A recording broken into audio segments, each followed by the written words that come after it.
Hey everyone, we're back with another episode of Behind the Songs here, and as many of you can guess, we're finally doing the song that I know a lot of you guys have really wanted to hear about. I know you've been getting DMs and requests, and finally, the time is here.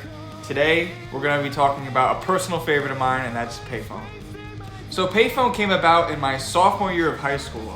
I had a huge crush on this one girl, and she was in one of my classes, and I had always wanted to say something to her, but I never had the courage to. So I kind of took those feelings, and I think one day I just wrote down one of the lines and I was like, hold on. And then I ended up writing all the lyrics to Payphone, and honestly, in about 10-15 minutes, because it just came, you know.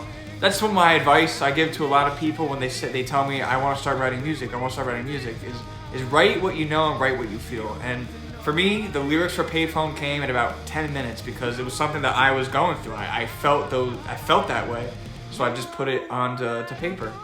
So this isn't always the case with my stuff, but a lot of the times I'll either A, write the lyrics first and then the music will follow, or I'll finish all the music and then the words will come. In this particular case, like I said, I was literally sitting in class sophomore year and I just wrote it in 10 minutes. And then I never had the music for it until, after senior year. So that's one thing I want to make sure is very clear. If you guys, because like I said, I know a couple of you are, if you're trying to start making music, my biggest piece of advice is never get rid of an idea. If you have, lyrics written down in your notes app or whatever, or a little musical thing that you just record real quick, don't ever get rid of it. You can use it.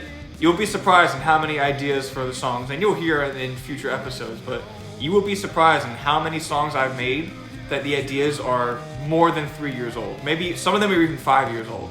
You go back to them and a lyric will stick out and you go, I think I have something for that. Or either way, never get rid of your ideas.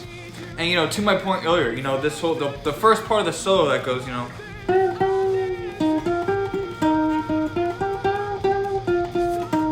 that part was also an idea of music I had on my phone even before the lyrics. It was just floating around, and then when it came time to record the solo, I didn't know how to start it. And I went back on my phone all the way to 2019, which seems like forever ago now. And I heard that and I was like, that's the perfect way to start a solo. So just again, I'm gonna reiterate this. It's one of my biggest things to people who want to start out as a musician is never get rid of your ideas. You'll never know when you're gonna use them. You may never use them. But in this case, one little thing turned into the beginning of a solo. So like I said, don't get rid of ideas.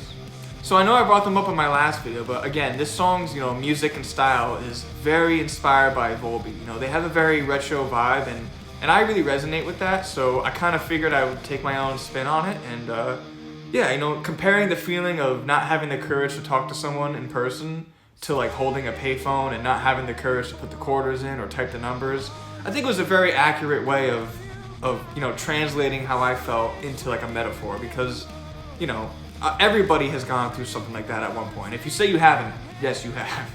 But everybody freezes up and they want to talk to someone they have a crush on or something like that. So I think that's why you guys resonated with it so well. I mean, it almost has 1,000 views on YouTube, which is crazy to me. Thank you so much. But yeah, again, Volbeat inspiring me. They always will. A lot of my songs take their stylistic approach, and I really like how it turned out. So yeah, obviously Payphone will always hold a very, very special place in my heart. It's a song, without Payphone, there's no Hutch music. So I really appreciate the support you guys continue to show me on not just that song, but all the songs I come out with, all my videos. You guys are really making it, worth posting these things, and I really appreciate it. And yeah, I'm gonna post another poll later whenever this video is uploaded. I'm not sure, but make sure to vote on that, and we'll keep this series going. Thank you guys so much, and I'll see you guys next time.